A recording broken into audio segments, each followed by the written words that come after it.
Higit kumulang 500 tao ang nagtipon-tipon dito sa EDSA Shrine para sa isang misa para sa kapayapaan. Kasama sa mga nanguna at dumalo dito sa misa ang mga nag-file ng impeachment complaints laban kay Vice President Sara Duterte. Sa misa, binasa ang kwento sa Biblia tungkol sa pagpapagaling ni Jesus sa isang taong may ketong. Panalangin nila, sana raw pagilingin din ng Diyos ang mga ketong ng bayan.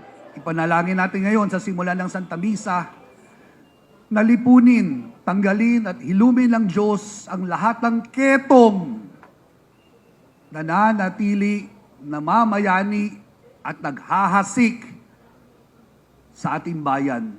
Sa ilang sandaling katahimikan, humingi tayo ng kapatawaran, kilalanin natin ang ating mga kasalanan, gayon din ang mga ketong ng ating lipunan.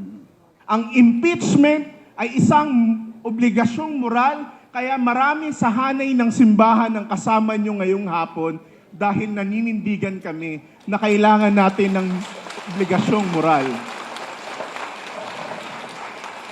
Samahan nyo po kami. Huwag nyo kaming iwan. Huwag nyo kaming pabayaan. 3 araw bago nitong misa, nagtipon-tipon din sa Quirino Grandstand ang higit 1.5 milyong miyembro ng Iglesia ni Cristo para sa isang rally for peace. Sa peace rally na ito, tinututulan naman nila ang impeachment complaints laban kay Vice President Sara Duterte. Pagpapakita raw ito ng lakas ng Iglesia. Sa pagtitipon ngayon sa EDSA Shrine, nagpapakita na rin daw ng lakas ang simbahang Katolika.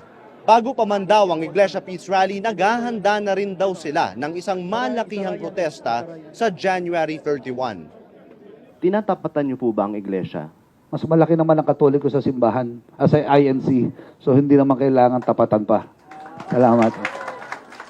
Sino kaya ang pakikinggan ng mga leader ng bayan? Paterno S. Makel, Rappler, Manila.